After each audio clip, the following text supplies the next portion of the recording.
1975년 서울. 저는 대한민국을 파괴하라는 명령을 받고 이 땅에 섰습니다. 품속에는 독약 캡슐이, 머릿속에는 수령님의 교시가, 손끝에는 3년간 갈아온 칼날이 들어 있었어요. 26살 조선민주주의인민공화국이 만든 가장 완벽한 무기가 바로 저였습니다. 그런데 적의 땅에서 저를 무너뜨린 건 총도 고문도 아니었어요. 하숙집 할머니가 차려준 된장찌개 한 그릇이었습니다. 아무도 저를 의심하지 않았고 아무도 저를 두려워하지 않았어요. 사람들은 정부를 욕하면서도 웃고 있었고 서점에는 읽어도 되는 책이 끝없이 쌓여 있었죠. 저는 보고서를 쓰는 손이 떨리기 시작했습니다. 그때 조직에서 감시자가 내려왔어요. 제가 가장 믿었던 동지, 함께 훈련받았던 그 사람이었습니다. 그리고 저는 선택해야만 했어요. 돌아갈 것인가, 돌아가지 않을 것인가. 지금부터 그 이야기를 시작하겠습니다. 평양의 가다를 찾아주셔서 감사합니다. 구독과 좋아요는 자유를 향해 위험을 감수한 탈북민에게 힘이 됩니다. 그럼 이야기 시작합니다. 평양의 겨울은 매서웠습니다. 대동강 위로 불어오는 칼바람이 온 도시를 핥히고 지나갔고 거리를 걷는 사람들의 입에서는 하얀 입김이 쉴 새 없이 피어올랐어요. 저는 그의 겨울 14살이었습니다.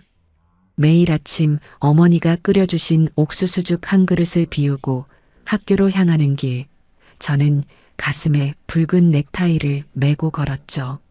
소년단 넥타이를 맨다는 건 수령님의 아이라는 뜻이었고 저는 그 사실이 온 세상을 가진 것처럼 자랑스러웠던 겁니다. 우리 집은 평양 중구역의 간부 아파트에 있었어요.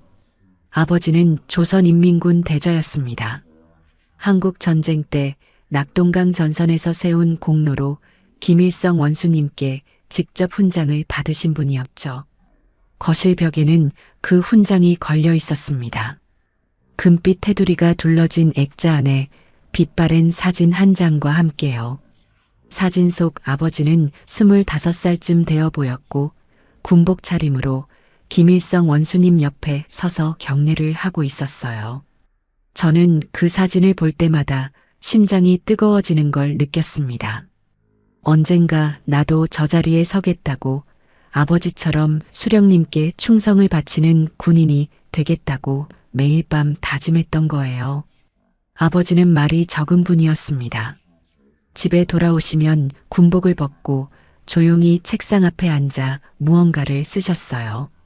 무엇을 쓰시는지 물어본 적이 있었죠. 아버지는 고개만 돌려 저를 한번 바라보시고는 다시 펜을 들었습니다. 그때 아버지의 눈빛이 어떤 것이었는지 저는 오랜 세월이 지나서야 이해하게 되었어요. 그건 충성의 눈빛이 아니었습니다. 지금 생각하면 그건 무언가를 견디고 있는 사람의 눈이었던 거예요. 하지만 14살의 저는 그런 걸 알 리 없었습니다. 저에게 세상은 단순했어요. 위대한 수령님이 계시고 조선 노동당이 이끌어 주시고 인민은 그 은혜 속에서 살아가는 것이었죠. 학교에서는 매일 그렇게 가르쳤습니다. 남조선은 미제의 식민지이며 그곳 인민들은 굶주림과 착취 속에 신음하고 있다고요.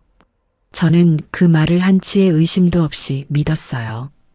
교과서에 실린 사진들을 보면 남조선 사람들은 누더기를 걸치고 거리에서 구걸하고 있었고 미군 병사들이 총을 들고 그들을 감시하고 있었으니까요.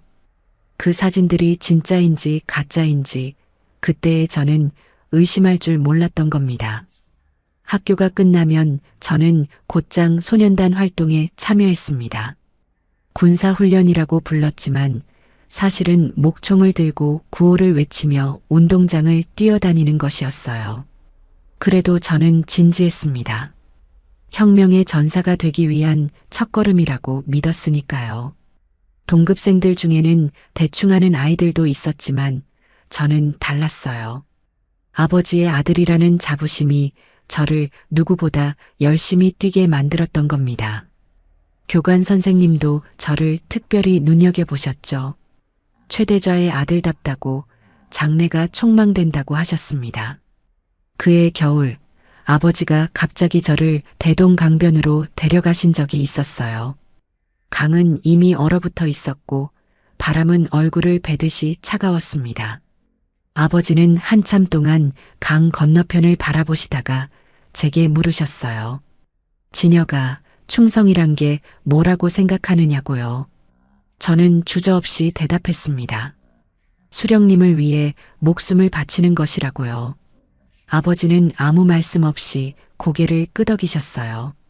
하지만 그 고개가 동의의 뜻이었는지 아니면 다른 무엇이었는지 저는 그날 읽어내지 못했습니다.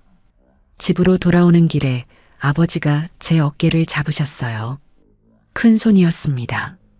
거칠고 두꺼운 군인의 손이었죠. 아버지는 제 눈을 똑바로 들여다보시며 말씀하셨습니다. 어떤 상황에서도 살아남아야 한다고, 그것이 진짜 충성이라고요. 저는 그 말의 무게를 이해하지 못한 채 그저 고개를 끄덕였습니다. 아버지가 왜 그런 말씀을 하셨는지 그 답을 찾기까지 저는 10수년이라는 시간이 더 필요했던 거예요. 그날 밤 저는 이불 속에서 아버지의 훈장을 떠올리며 잠이 들었습니다. 붉은 별이 새겨진 그 훈장이 어둠 속에서도 빛나는 것 같았어요. 저는 그 빛을 따라가면 되는 줄 알았습니다. 그 별이 저를 올바른 곳으로 인도해 줄 거라고 굳게 믿었죠. 1968년 평양의 겨울, 14살 소년 최진혁은 그렇게 붉은 별 아래에서 꿈을 꾸고 있었던 겁니다. 그 별이 저를 어디로 데려갈지 그때는 정말 아무것도 몰랐어요. 1974년 20살이 된 저는 인민군에 입대했습니다. 아버지의 아들이라는 이유만으로도 주목을 받았지만 저는 그 이름값을 해내고 싶었어요. 아니, 그 이상이 되고 싶었죠. 신병훈련소에서의 첫날, 교관은 200여 명의 신병들 앞에서 이렇게 말했습니다. 너희 중 절반은 첫 달을 버티지 못할 것이라고요. 저는 그 말을 들으며 이를 악물었어요. 절대 탈락하는 쪽이 되지 않겠다고 그 자리에서 스스로에게 맹세했던 겁니다. 훈련은 상상 이상으로 가혹했습니다. 새벽 4시에 기상하여 영하의 기온 속에서 상의를 벗고 맨몸 체조를 했어요. 손가락 끝이 얼어붙어 감각이 사라지고 입술이 갈라져 피가 맺히는 것쯤은 아무도 신경 쓰지 않았습니다. 점심시간은 정확히 10분이었고 배급되는 밥은 주먹만 한 잡곡밥 한 덩이가 전부였죠. 오후에는 행군이 이어졌습니다. 30kg의 군장을 지고 산길을 달리는데 쓰러지는 동기들이 하나둘 생겨났어요. 교관들은 쓰러진 자를 발로 걷어차며 소리를 질렀습니다. 저는 이를 악물고 앞만 보며 달렸어요. 아버지의 이름을, 수령님의 은혜를 되뇌며요. 한 달이 지나자 교관의 예언대로 동기의 절반 가까이가 사라졌습니다. 어디로 갔는지 아무도 묻지 않았어요. 묻는 것 자체가 허락되지 않았으니까요. 남은 사람들 사이에서 저는 서서히 두각을 나타내기 시작했습니다. 특히 사격에서요. 처음 실탄 사격을 했을 때 교관이 제 표적지를 보고 눈을 크게 떴던 것을 기억해요. 5발 중 4발이 정중앙에 박혀 있었거든요. 교관은 표적지를 한참 들여다보더니 고개를 돌려 저를 바라봤습니다. 그 시선에는 놀라움과 함께 무언가를 계산하는 듯한 빛이 담겨 있었어요. 그날 이후 사격 훈련이 있을 때마다 교관들이 제 뒤에 서서 지켜보기 시작했습니다. 저는 그것이 부담이 아니라 영광이라고 느꼈어요. 사격뿐만이 아니었습니다. 전술 판단력 테스트에서도 제 점수는 항상 최상이었죠. 지도를 보고 적의 매복 위치를 추론하거나 제한된 정보 안에서 최적의 이동 경로를 찾아내는 것이 저에게는 자연스러운 일이었어요. 교관들은 제가 아버지의 피를 물려받았다고 수군거렸습니다. 저는 그 말이 세상에서 가장 값진 칭찬이라고 느꼈던 거예요.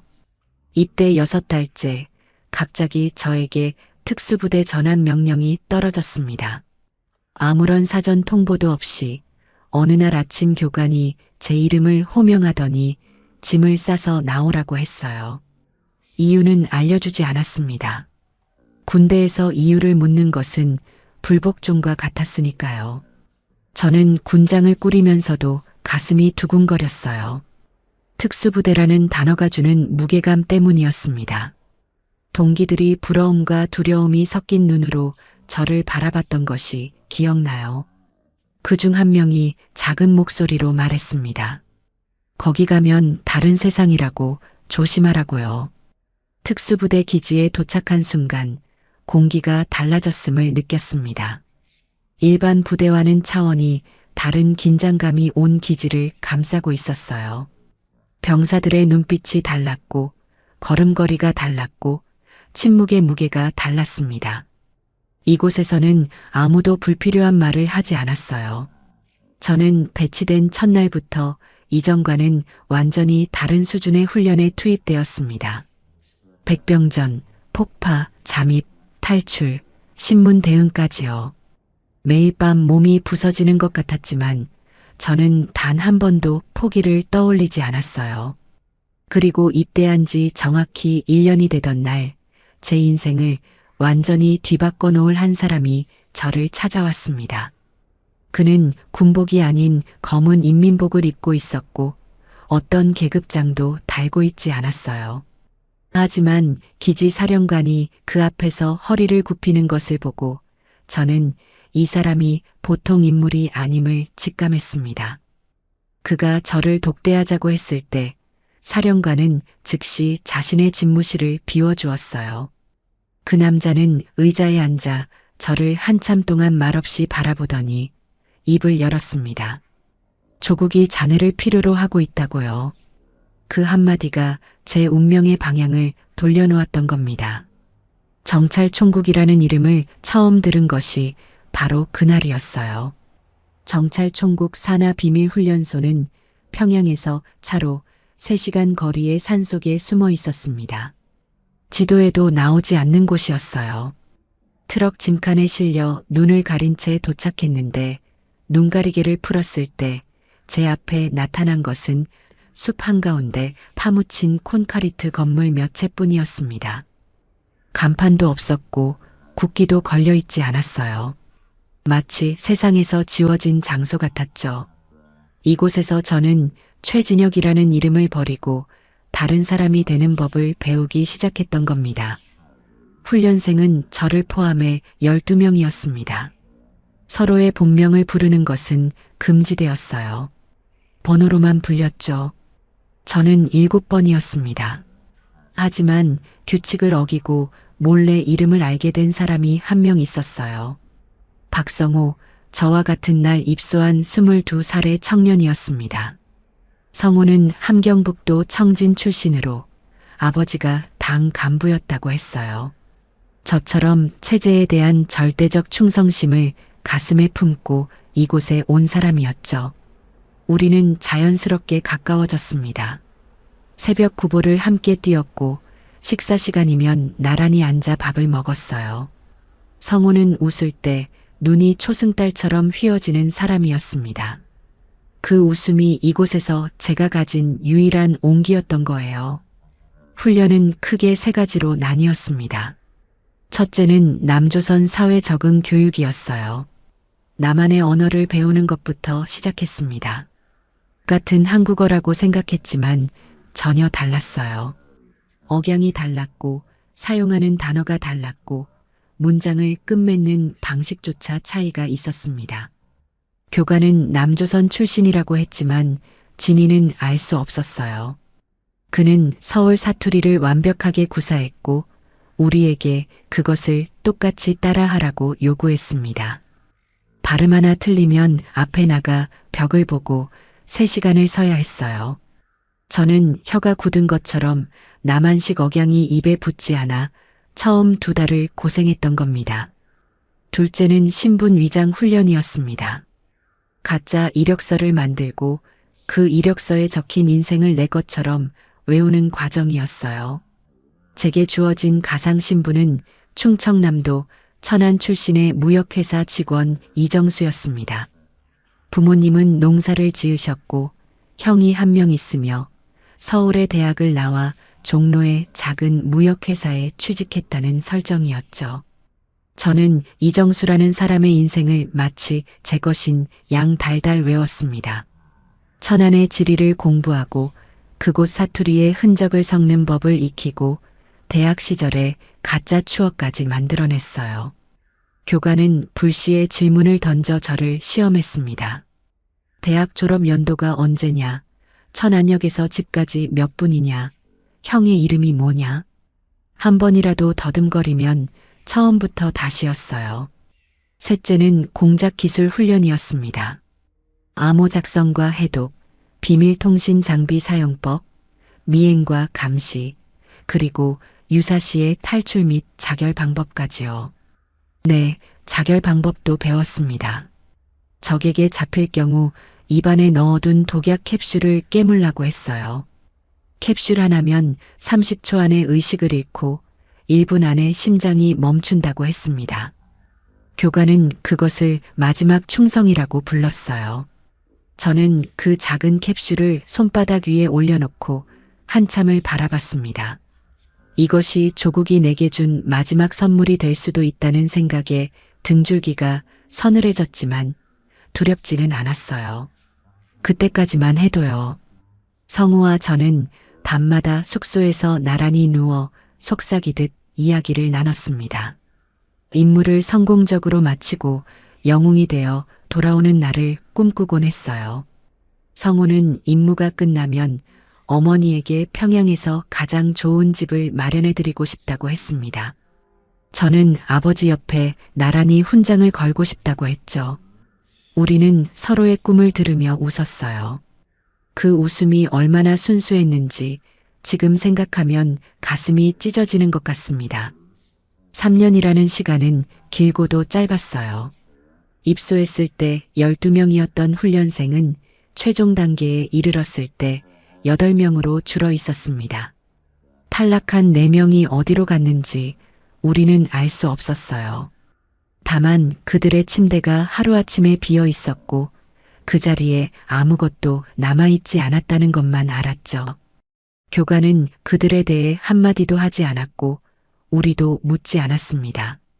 묻지 않는 것이 이곳에서 살아남는 방법이라는 걸 저는 이미 체득하고 있었던 거예요. 최종 시험은 실전모의 침투였습니다.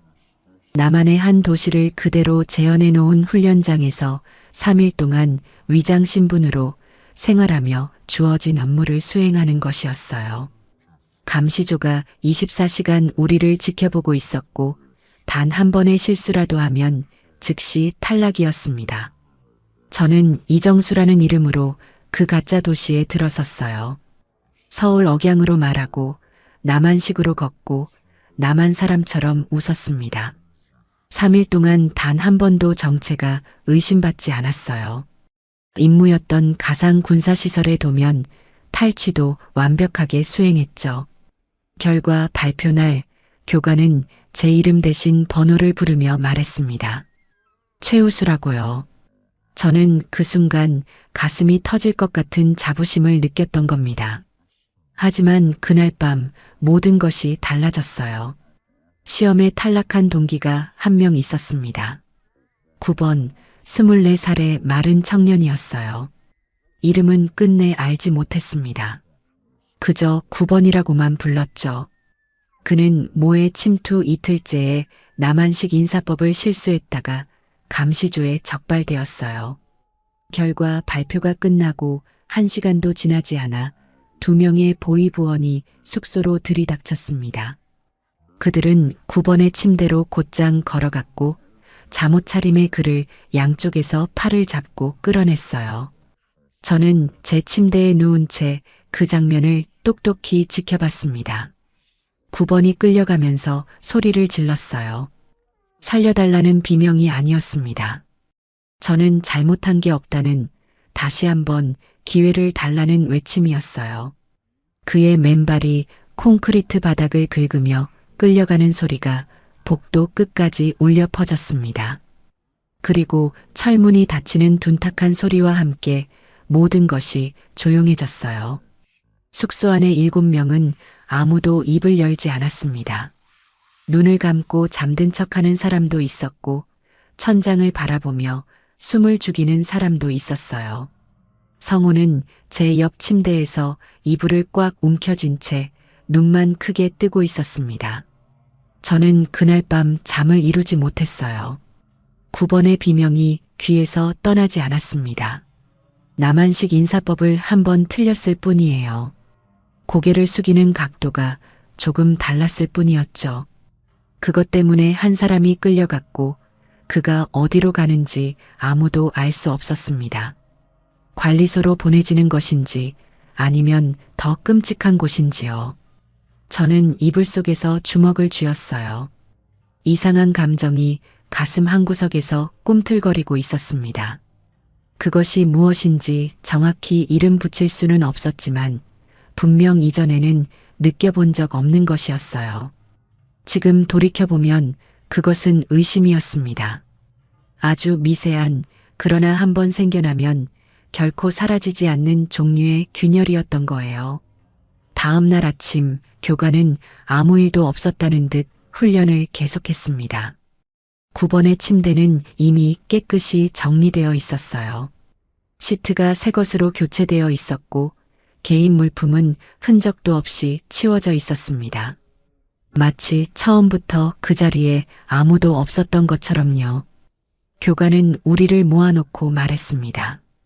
혁명의 길에서 낙오하는 자는 스스로 그 길을 포기한 것이라고요.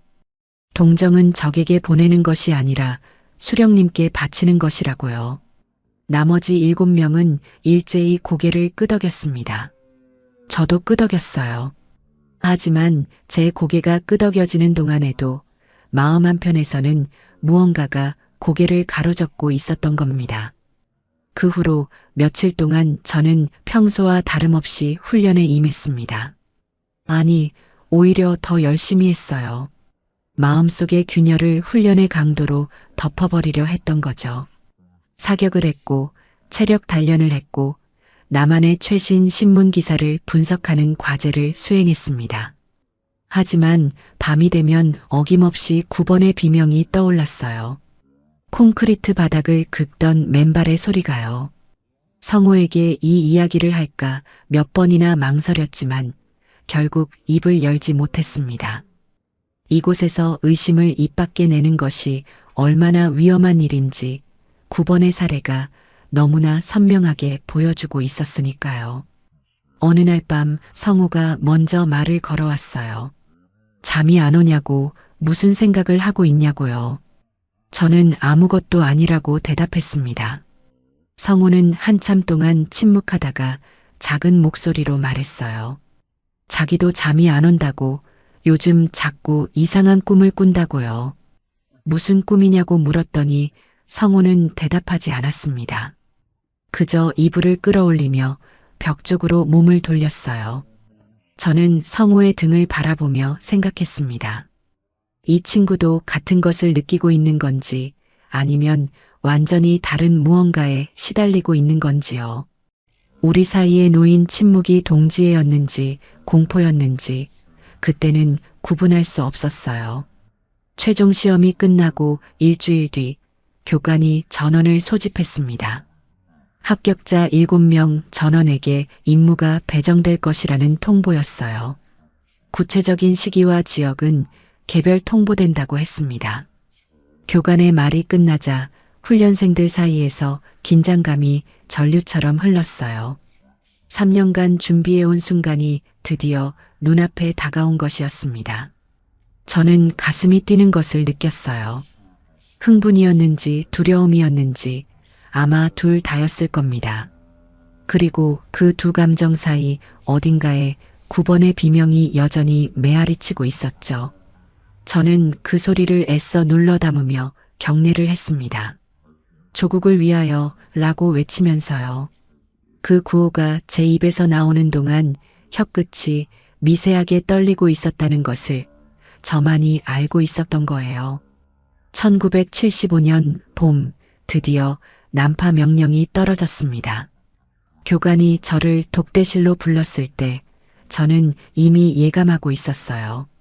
좁은 방 안에는 교관 외에 처음 보는 두 사람이 더 앉아 있었습니다.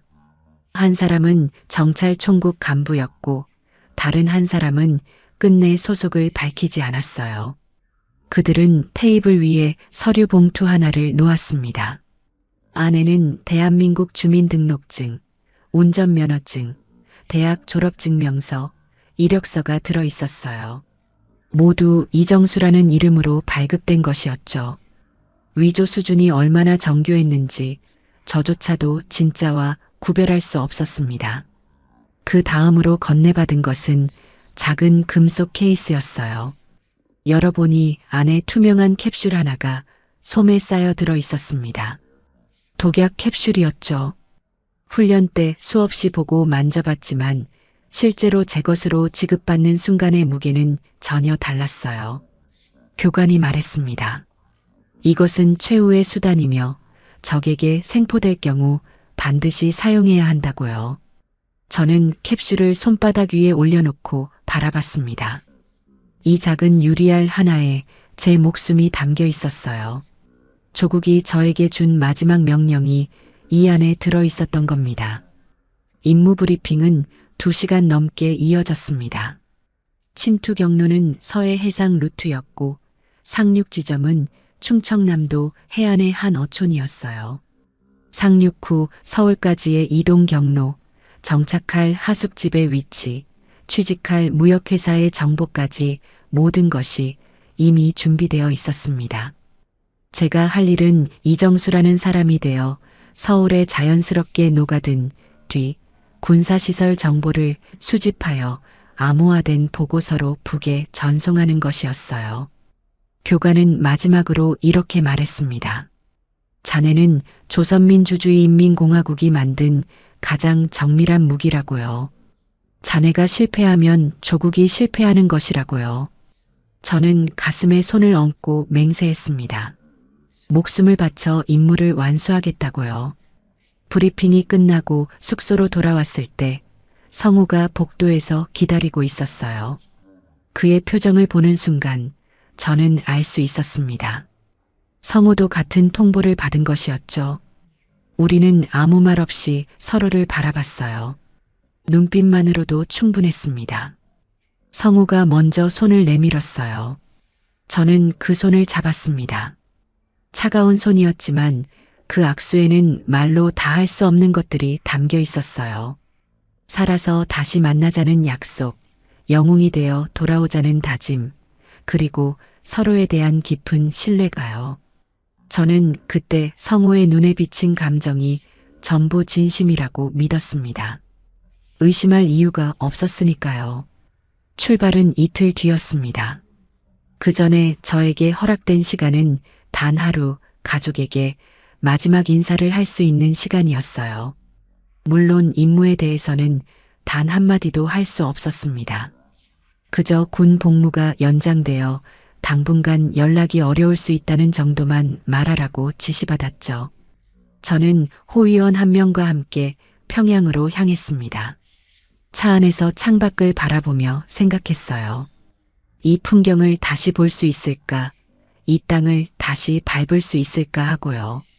들판 위로 지는 노을이 유난히 붉었습니다. 마치 피처럼요. 어머니는 제가 왔다는 말에 부엌에서 뛰어나오셨어요. 쪼그라든 어깨, 깊어진 주름, 허옇게 센 머리카락. 1년 사이에 어머니는 많이 늙으셨습니다. 어머니는 제 얼굴을 두 손으로 감싸 쥐고 한참을 들여다보셨어요. 어디 다친 데 없느냐고, 밥은 잘 먹고 있느냐고 물으셨습니다. 저는 괜찮다고, 건강하다고 대답했어요. 그 말이 목구멍에 걸려 나오질 않아서 몇 번이나 기침을 해야 했죠. 어머니는 부엌으로 달려가 밥을 차리기 시작하셨습니다. 된장찌개를 끓이시고 김치를 썰고 어디서 구하셨는지 달걀 2개를 부쳐내 오셨어요. 배급이 넉넉할 리 없는 시절에 어머니는 아들을 위해 있는 것을 전부 꺼내셨던 겁니다. 밥을 먹는 동안 저는 한마디도 하지 못했습니다. 젓가락을 드는 손이 떨려서 밥알을 자꾸 흘렸어요. 어머니는 그런 저를 보면서도 아무것도 묻지 않으셨습니다. 그저 조용히 반찬을 제 앞으로 밀어주셨을 뿐이에요. 식사가 끝나고 어머니가 설거지를 하시는 동안 저는 거실벽에 걸린 아버지의 훈장을 바라봤습니다. 아버지는 이미 2년 전에 돌아가셨어요. 전쟁 때 입은 부상의 후유증이 오래 세월 동안 몸을 갉아먹은 끝이었죠. 아버지, 저는 이제 아버지가 걸으신 길 위에 서 있습니다. 속으로 그렇게 중얼거렸어요. 밤이 깊어지고 떠나야 할 시간이 왔습니다. 저는 부엌에 앉아 계신 어머니 앞에 무릎을 꿇었어요. 그리고 어머니의 2 손을 잡아 제 이마에 갖다 대었습니다.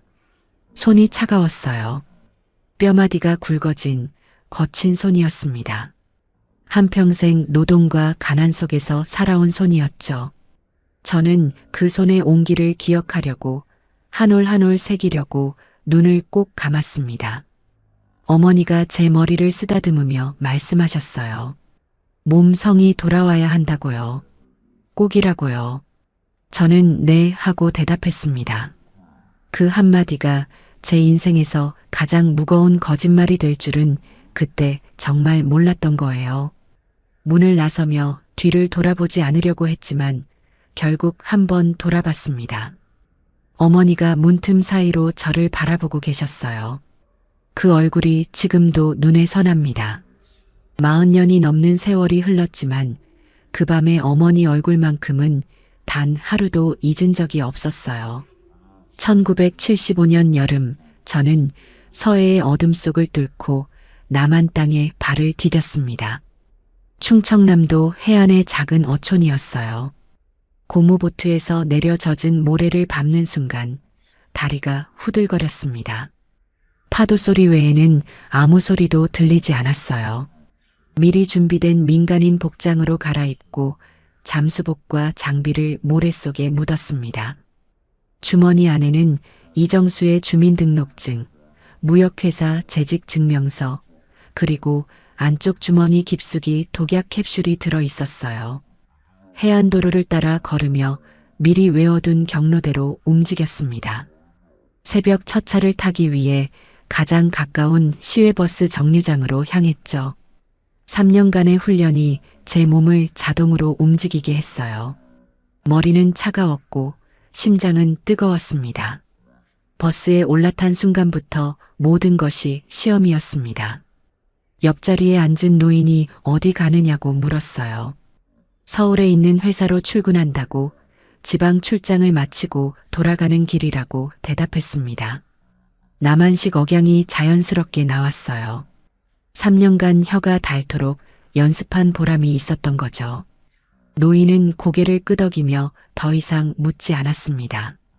하지만 저는 그 짧은 대화 동안 손바닥에 땀이 흥건했어요. 이정수로서의 첫 번째 대화였으니까요. 버스 창밖으로 스쳐가는 남한의 풍경을 바라봤습니다. 논밭 위로 아침 안개가 피어오르고 작은 마을의 지붕들이 햇살에 반짝이고 있었어요. 교과서에서 본 굶주린 남조선의 모습은 어디에도 없었습니다. 하지만 저는 그때까지만 해도 그것을 의미 있게 받아들이지 않았어요. 농촌이니까 그렇겠지, 서울에 가면 다르겠지, 라고 스스로를 설득했던 겁니다. 서울에 도착한 것은 오후 2시쯤이었습니다. 서울역에서 내렸을 때 저는 사람의 물결에 압도당했어요. 이렇게 많은 사람이 한꺼번에 움직이는 것을 본 적이 없었습니다. 평양에도 사람은 많았지만 분위기가 완전히 달랐어요. 여기 사람들은 제각각이었습니다. 걸음걸이도 다르고 옷차림도 다르고 표정도 다르고 목소리의 크기도 달랐어요. 누군가는 소리내어 웃고 있었고 누군가는 길거리에서 신문을 펼쳐 읽고 있었습니다. 평양에서라면 상상할 수 없는 광경이었죠. 거리에는 자동차가 쉴 새 없이 달리고 있었고 상점 진열대에는 물건이 넘쳐나고 있었어요. 과일 가게 앞을 지나는데 사과가 산처럼 쌓여 있었습니다. 북에서는 당 간부의 식탁에서나 볼 수 있었던 사과가요. 저는 걸음을 멈추고 그 사과 더미를 멍하니 바라봤어요. 가게 주인이 하나 사가라고 했습니다. 저는 정신을 차리고 고개를 저으며 자리를 떠났어요. 미리 지정된 하숙집은 종로구의 한 골목 안에 있었습니다. 2층짜리 낡은 건물이었고 주인은 60이 넘어 보이는 할머니였어요. 저는 회사 동료의 소개로 왔다고 말했습니다. 할머니는 별다른 의심 없이 2층 구석방을 내어주셨어요. 방은 좁았지만 깨끗했습니다. 얇은 이불과 작은 경대, 나무 책상 하나가 전부였죠. 저는 짐을 내려놓고 방문을 닫은 뒤 한참 동안 바닥에 주저앉아 있었습니다. 드디어 임무가 시작된 것이었어요. 이 순간부터 최진혁은 존재하지 않았습니다. 오직 이정수만이 이 방에 앉아 있었던 거예요. 다음 날부터 무역회사에 출근했습니다. 종로의 한 작은 빌딩 3층에 있는 수출입 무역회사였어요. 직원은 10명 남짓이었고 주로 동남아시아 지역과의 자파 무역을 취급하고 있었습니다. 물론 이 회사가 정상적인 회사인지 아니면 조직이 미리 심어놓은 위장 거점인지 저는 알 수 없었어요. 다만 제가 할 일은 이곳에서 평범한 직장인으로 생활하며 자연스럽게 사회에 스며드는 것이었습니다. 첫날 회사에 들어섰을 때 동료들이 환하게 웃으며 인사를 했어요. 어서 오라고, 잘 부탁한다고요. 악수를 청하는 사람도 있었고 어깨를 툭 치며 편하게 있으라고 하는 사람도 있었습니다. 저는 그 자연스러운 친절함 앞에서 한순간 말을 잃었어요. 적의 땅에서 적들이 저에게 보여준 첫 번째 모습은 적대감이 아니라 환대였던 겁니다. 서울에서의 생활이 한 달, 2달 쌓여가면서 저는 점점 혼란의 늪에 빠져들고 있었습니다. 임무는 순조로웠어요. 회사 일을 하면서 자연스럽게 주변 군사시설의 위치와 규모를 파악했고 주기적으로 암호화된 보고서를 북에 전송했습니다. 비밀통신은 정해진 시간에 특정 라디오 주파수를 통해 이루어졌어요. 보고서 작성은 심야에 하숙방 문을 잠그고 불을 끈 채 손전등 하나에 의지해 했습니다. 손에 익은 작업이었기에 기술적으로는 아무런 문제가 없었어요. 문제는 기술이 아니라 마음이었습니다. 하숙집 할머니가 저를 무너뜨리기 시작한 것은 저도 모르는 사이에 일어난 일이었어요. 할머니는 매일 아침 식탁을 차려주셨습니다. 된장찌개, 김치, 나물 반찬, 가끔은 생선구이까지요. 저는 처음에 의심했어요. 왜 이 할머니는 남에게 이렇게까지 잘해주는 걸까? 혹시 무언가를 알고 있는 건 아닐까 하고요. 하지만 할머니의 친절에는 아무런 계산이 없었습니다. 그저 혼자 사는 청년이 밥을 못 챙겨 먹을까봐 걱정하시는 것이었어요. 어느 날 감기에 걸려 방에 누워 있었는데 할머니가 죽을 쑤어 올려 보내주셨습니다. 문 앞에 쟁반을 놓으시며 말씀하셨어요. 어머니가 보고 싶으면 언제든 말하라고, 자기가 어머니 노릇을 해줄 테니까 하고요. 그 말을 듣는 순간 저는 숟가락을 든 채 한참 동안 움직일 수 없었습니다. 어머니라는 단어가 가슴 한가운데를 관통했어요. 평양에 두고 온 어머니가 떠올랐습니다. 문틈 사이로 저를 바라보시던 그 얼굴이요. 저는 죽을 한술 떠먹으며 눈물이 쏟아지는 것을 참아야 했어요. 된장찌개 한 그릇이, 죽 한 그릇이 간첩 훈련 3년보다 더 강력한 무기였던 겁니다. 조국이 저에게 준 독약 캡슐보다 할머니의 밥상이 저를 더 깊이 흔들었어요. 회사 생활도 제 내면의 균열을 넓혀가고 있었습니다. 점심시간이면 동료들과 함께 식당에 가서 밥을 먹었는데 그들의 대화가 저를 당혹시켰어요. 동료들은 거리낌 없이 정부를 비판했습니다. 대통령을 욕하고 정책을 비판하고 세금이 너무 많다고 불평했어요. 북에서라면 상상도 할 수 없는 일이었습니다. 수령님을 비판하는 것은 곧 죽음이었으니까요. 그런데 이 사람들은 정부를 욕하면서도 웃고 있었어요. 아무도 그들을 잡아가지 않았고 아무도 그들을 감시하지 않았습니다. 적어도 눈에 보이는 범위에서는요. 저는 그 자유로움 앞에서 말문이 막혔어요. 이것이 미제의 식민지에서 신음하는 인민들의 모습이라고요. 교과서가 가르쳐준 남조선과 제 눈앞의 남조선은 완전히 다른 나라였던 겁니다. 어느 토요일 오후 동료 하나가 저를 서점에 데려갔습니다. 종로의 큰 서점이었는데 안에 들어서는 순간 저는 숨이 멎는 줄 알았어요. 천장까지 닿을 듯한 책장에 책이 빼곡히 꽂혀 있었습니다. 소설, 역사서, 철학서, 과학서, 외국 문학 번역서까지요. 북에서는 당이 승인한 책만 읽을 수 있었습니다. 수령님의 저작물, 혁명 역사, 주체사상 해설서 정도가 전부였어요. 그런데 이곳에는 온갖 종류의 생각이 책으로 존재하고 있었습니다. 서로 다른 의견들이, 서로 다른 세계관이 한 공간에 나란히 꽂혀 있었어요. 저는 책장 사이를 걸으며 손가락으로 책등을 쓸었습니다. 이 많은 생각들이 허락되는 세상이 있다는 사실이 저에게는 폭탄보다 더 큰 충격이었던 거예요. 그날 밤 하숙방으로 돌아와 보고서를 쓰려고 책상 앞에 앉았습니다. 펜을 들었지만 한 글자도 쓸 수가 없었어요. 보고서에 적어야 할 내용은 정해져 있었습니다. 수집한 군사정보, 관찰한 사회 동향, 적의 약점 분석이요. 하지만 제 손은 움직이지 않았어요. 이 사람들이 적인가? 라는 질문이 머릿속을 떠나지 않았습니다. 된장찌개를 끓여주는 할머니가 적인가요? 어깨를 툭 치며 웃는 동료들이 적인가요? 서점에 가득한 책들이 적인가요? 저는 펜을 내려놓고 두 손으로 얼굴을 감쌌습니다. 3년간 단련한 충성심에 금이 가기 시작한 것이 바로 그 순간이었어요. 그리고 한번 금이 간 충성심은 다시는 원래대로 돌아가지 않았던 겁니다. 그래도 저는 보고서를 썼습니다. 쓰지 않으면 조직이 의심할 테니까요. 손이 떨렸지만 기계적으로 암호를 적어 내려갔어요. 전송을 마치고 장비를 숨기고 나서 소주 한 병을 사다가 혼자 마셨습니다. 술이 목을 타고 내려가는 동안 저는 천장을 바라보며 생각했어요.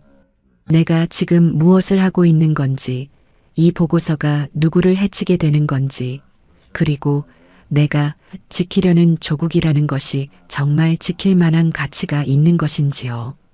대답할 수 없었습니다. 아니, 대답이 이미 나와 있었지만 인정하고 싶지 않았던 것인지도 몰라요. 빈 병을 내려놓고 불을 끈 어둠 속에서 저는 어머니의 얼굴을 떠올렸습니다. 어머니, 아들이 지금 어디서 무엇을 하고 있는지 아시면 어떤 표정을 지으실까요? 그 생각이 가슴을 짓눌러서 그날 밤도 잠을 이루지 못했던 거예요. 회사에 다닌 지 2년쯤 되었을 때 새로운 직원이 들어왔습니다. 윤서연이라는 이름의 25살 여자였어요. 격리 업무를 맡게 되었는데 첫날부터 사무실 분위기가 환해졌습니다. 서연은 웃음이 많은 사람이었어요. 아침마다 출근하면 모든 사람에게 인사를 건넸고 점심시간이면 동료들의 이야기에 귀를 기울이며 진심으로 웃어주었습니다. 저는 처음에 그녀를 경계했어요. 간첩에게 가까이 다가오는 사람은 모두 잠재적 위협이었으니까요. 하지만 서연은 저에게 특별히 접근하려는 것이 아니었습니다. 모든 사람에게 똑같이 따뜻했고 그 따뜻함에 어떤 의도도 숨어 있지 않았어요. 서연과 가까워진 것은 우연이었습니다. 어느 날 야근을 하고 있는데 서연도 격리 마감 때문에 남아 있었어요. 둘만 남은 사무실에서 서연이 커피를 건네며 말을 걸었습니다. 고향이 어디냐고요? 저는 준비된 대로 천안이라고 대답했어요. 서연은 자기 아버지도 원래 고향이 다른 곳이라며 웃었습니다. 아버지가 어디 출신이냐고 물었더니 서연의 표정이 잠깐 흐려졌어요. 함경남도 흥남이라고 전쟁 때 흥남 철수 작전으로 내려오셨다고 했습니다.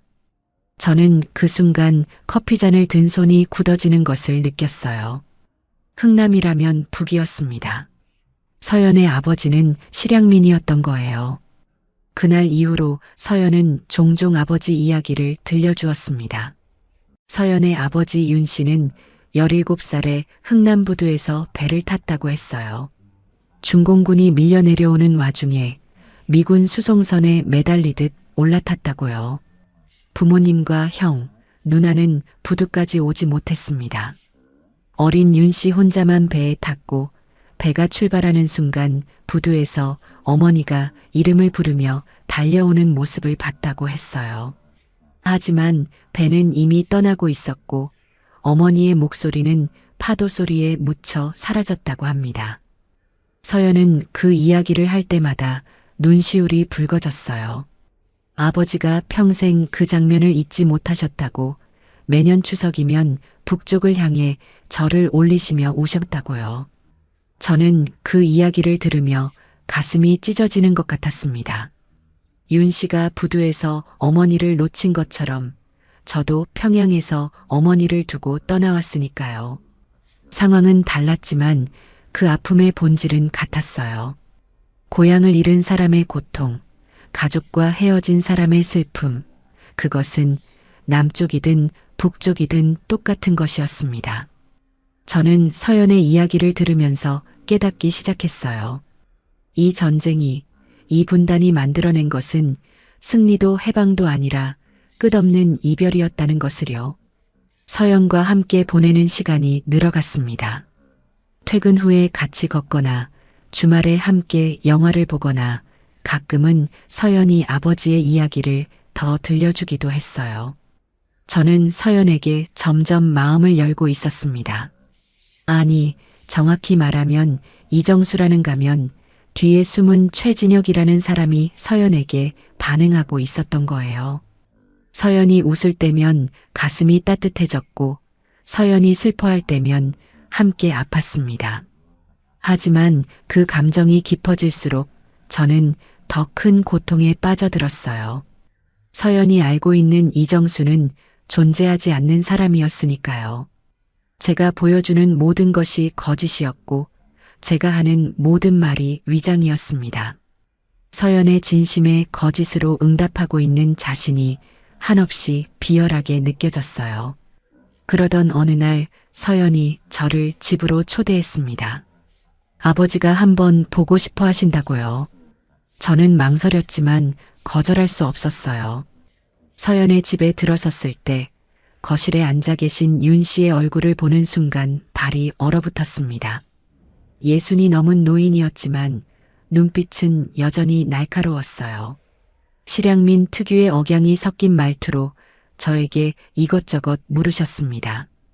고향이 어디냐, 부모님은 건강하시냐, 서연이를 어떻게 생각하느냐고요. 저는 준비된 거짓말들을 늘어놓았습니다. 하지만 윤 씨가 마지막에 한 말이 저를 관통했어요.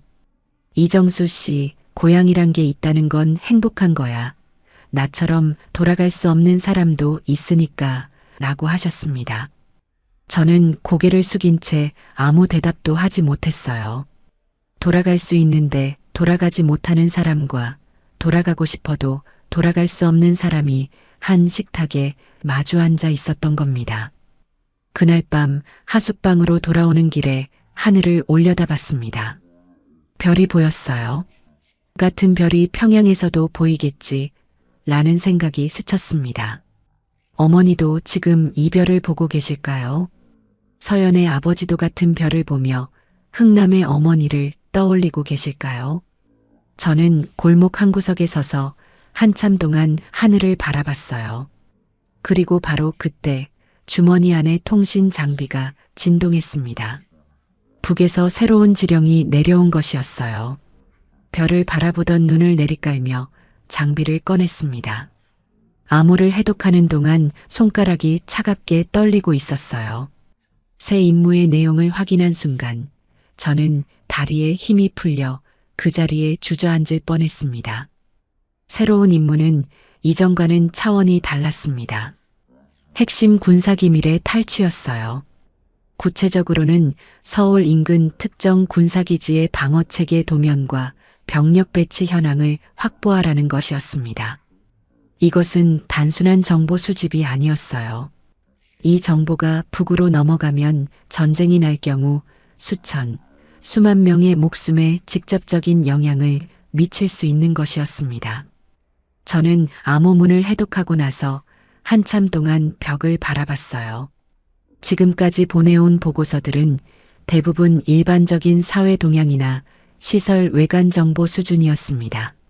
물론 그것도 간첩 행위이긴 했지만 이번 임무는 명백하게 사람의 목숨과 직결되는 것이었죠. 처음으로 임무 수행을 주저했습니다.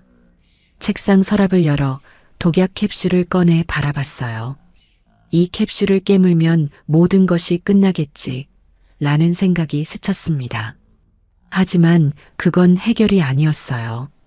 죽으면 아무것도 해결되지 않으니까요. 저는 캡슐을 다시 서랍에 넣고 문을 닫았습니다. 그날 밤부터 악몽이 시작되었어요. 꿈속에서 저는 두 사람이었습니다. 이정수와 최진혁이 마주보고 서 있었어요. 이정수는 양복을 입고 서울의 거리에 서 있었고 최진혁은 군복을 입고 평양의 광장에 서 있었습니다. 둘 다 저였지만 서로를 알아보지 못했어요. 이정수가 손을 뻗으면 최진혁이 사라졌고 최진혁이 다가오면 이정수가 흩어졌습니다. 깨어날 때마다 이불이 땀으로 젖어 있었어요. 낮에는 이정수로서 완벽하게 행동했습니다. 회사에 출근하고 동료들과 웃고 서연과 점심을 먹고 하숙집에 돌아와 할머니와 이야기를 나눴어요. 하지만 밤이 되면 최진혁이 깨어났습니다. 암호를 쓰고 정보를 정리하고 새 임무의 실행 계획을 세워야 했어요. 두 사람 사이를 오가는 것이 점점 힘들어졌습니다. 이전에는 스위치를 켜듯 전환할 수 있었는데 이제는 경계가 흐려지고 있었어요. 회사에서 서류를 정리하다가 무의식적으로 암호 기호를 적은 적도 있었고 밤에 보고서를 쓰다가 서연의 이름을 중얼거린 적도 있었습니다. 정체성이 갈기갈기 찢어져 가고 있었어요. 서연은 제 변화를 눈치채기 시작했습니다. 얼굴색이 안 좋다고 요즘 잠을 못 자는 것 같다고 걱정했어요. 저는 괜찮다고 회사 일이 좀 바빠서 그렇다고 둘러댔습니다. 하지만 서연의 눈빛에는 단순한 걱정 이상의 것이 담겨 있었어요. 이정수 씨, 혹시 무슨 힘든 일 있으면 말해도 괜찮아요 라고 서연이 말했을 때 저는 터질 것 같은 가슴을 억누르며 고개를 저었습니다. 말할 수 없었어요. 당신이 알고 있는 이정수는 존재하지 않는 사람이라고, 나는 당신의 나라를 파괴하러 온 간첩이라고 어떻게 말할 수 있겠습니까? 서연의 걱정이 진심이면 진심일수록 제 거짓이 더 무거워졌어요. 그 무렵 저는 매일 밤 하숙방에서 혼자 술을 마시기 시작했습니다. 소주 한 병으로 시작해서 2병이 되고 3병이 되었어요. 술에 취하면 최진혁과 이정수의 경계가 더 흐려졌지만 적어도 고통은 잠시 무뎌졌습니다. 어느 밤에는 술에 취한 채 거울 앞에 서서 제 얼굴을 들여다봤어요. 거울 속의 남자가 누구인지 알 수 없었습니다. 최진혁이었을까요? 이정수였을까요? 두 이름 모두 제 것이었지만 동시에 어느 쪽도 진짜가 아닌 것 같았어요. 저는 거울을 주먹으로 쳤습니다. 유리가 갈라지며 손등에서 피가 흘렀어요. 그 통증만이 유일하게 진짜처럼 느껴졌던 순간이었습니다. 새 임무의 기한은 석 달이었습니다.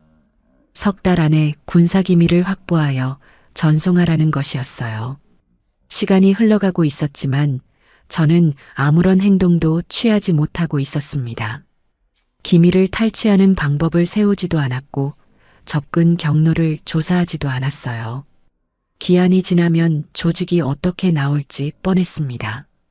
제가 변절했다고 판단할 테고 그에 따른 조치가 내려올 거예요. 그 조치가 무엇인지 훈련소에서 충분히 배웠습니다. 탈락한 훈련생이 끌려가던 그 밤처럼 저도 사라지게 되는 것이었죠. 하지만 임무를 수행하는 것은 더 이상 제가 할 수 있는 일이 아니었어요. 이 정보가 넘어가면 사람이 죽는다는 것을 알면서 된장찌개를 끓여주시던 할머니가 사는 이 땅을 공격할 무기를 넘기면서 서연의 아버지 같은 사람들이 다시 한번 전쟁의 공포에 떨게 만들면서 어떻게 충성이라는 이름으로 그것을 정당화할 수 있겠습니까? 어느 새벽 악몽에서 깨어나 창문을 열었습니다. 차가운 바람이 얼굴을 때렸어요. 멀리 서울의 불빛이 반짝이고 있었습니다. 이 도시에 사는 사람들은 지금 평화롭게 잠들어 있었어요. 내일 아침이면 일어나 출근하고 아이들을 학교에 보내고 저녁에는 가족과 밥을 먹겠죠. 그 평범한 일상을 지키는 것이 제가 파괴해야 할 대상이었습니다. 저는 창틀을 잡고 서서 2년 동안 미뤄왔던 질문을 마침내 스스로에게 던졌어요. 나는 정말 이것을 원하는가? 나는 정말 이 사람들의 적인가? 라고요. 대답은 이미 정해져 있었습니다. 하지만 그 대답을 인정하는 순간 저는 조국을 배신하는 것이었고 가족을 위험에 빠뜨리는 것이었어요. 창문을 닫고 다시 침대에 누웠지만 날이 밝을 때까지 눈을 감지 못했던 겁니다. 어느 비 오는 저녁이었습니다. 퇴근 후 종로의 골목길을 걷고 있는데 누군가가 제 이름을 불렀어요. 이정수가 아니라 7번이라고요. 훈련소에서 저를 부르던 그 번호였습니다. 심장이 얼어붙었어요. 천천히 뒤를 돌아보았습니다. 빗줄기 사이로 한 남자가 서 있었어요.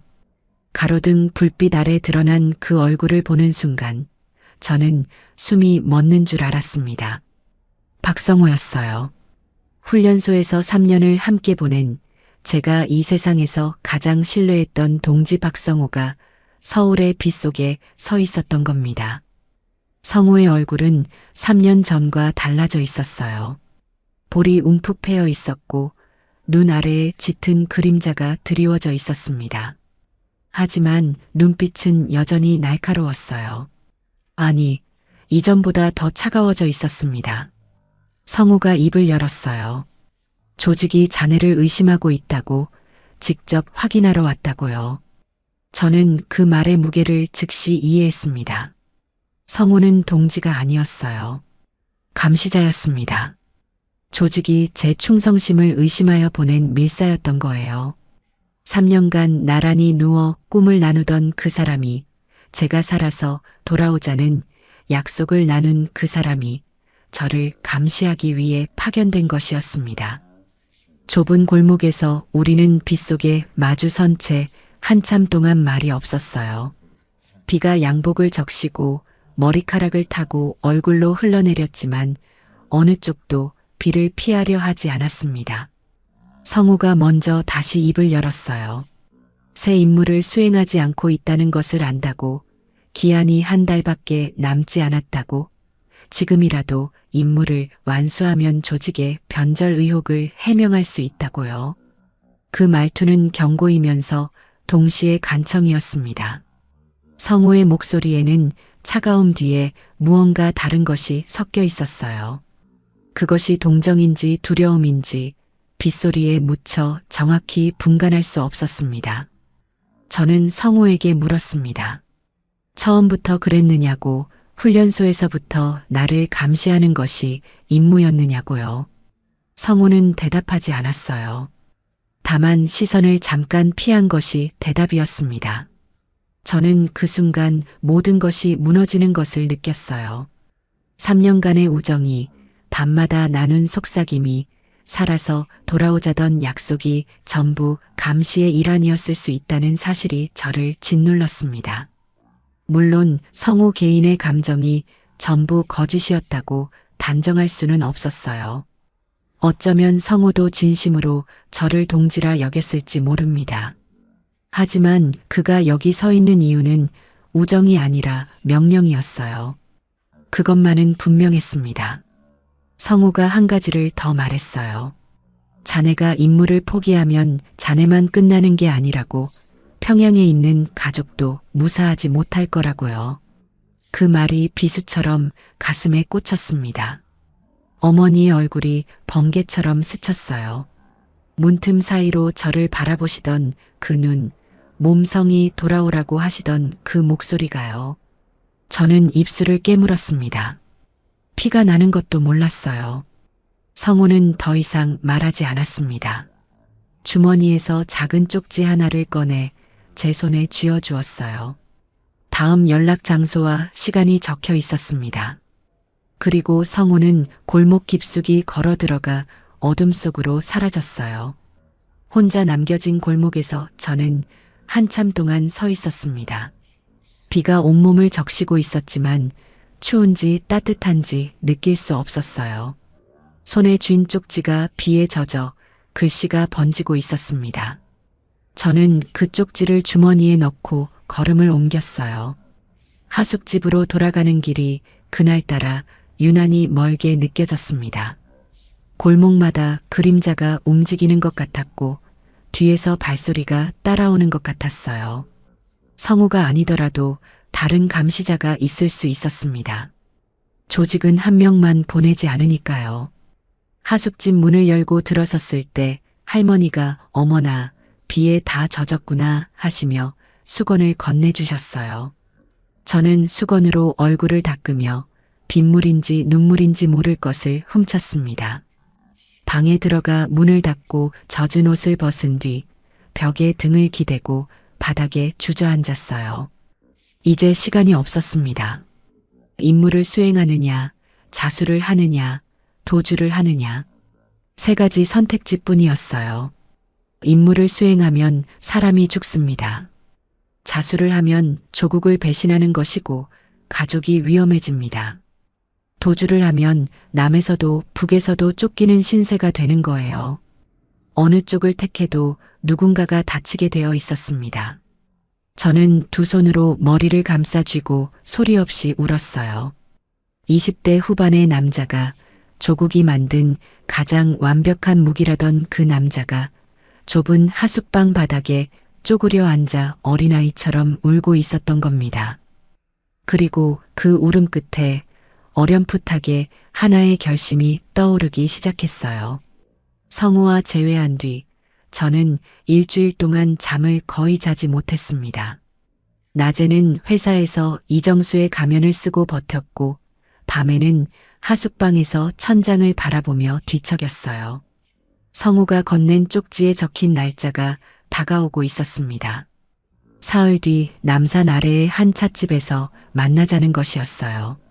저는 그 사흘 동안 머릿속으로 수백 번의 시뮬레이션을 돌렸습니다. 성우를 만나서 무슨 말을 해야 하는지, 어떤 표정을 지어야 하는지, 어디까지 진실을 보여주고 어디서부터 거짓으로 덮어야 하는지를요. 하지만 아무리 계산해도 답이 나오지 않았어요. 훈련소에서는 모든 상황에 대한 대응법을 배웠지만 자기 자신이 무너지는 상황에 대한 매뉴얼은 없었던 겁니다. 약속한 날 남산 아래 찻집에 들어섰습니다. 성우는 이미 구석자리에 앉아 있었어요. 창가로 들어오는 오후 햇살이 그의 옆얼굴을 비추고 있었는데 그 모습이 훈련소에서 나란히 누워 이야기하던 시절의 성우와 겹쳐 보였습니다. 저는 맞은편에 앉았어요. 성우가 차를 한 잔 시켜놓고 있었습니다. 저를 위한 것이었어요. 그 작은 배려가 이 상황의 잔인함을 더 도드라지게 만들었습니다. 감시자가 감시 대상에게 차를 시켜놓다니요. 저는 차를 한 모금 마시며 성우의 눈을 똑바로 바라봤어요. 성우도 저를 바라봤습니다. 한동안 아무도 입을 열지 않았어요. 성우가 먼저 말을 꺼냈습니다. 낮은 목소리였어요.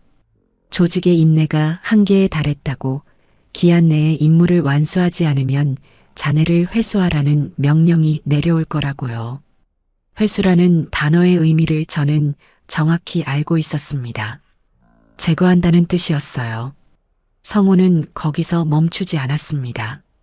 그리고 하나 더 전할 것이 있다고, 이것은 명령이 아니라 개인적으로 알려주는 것이라고 했어요.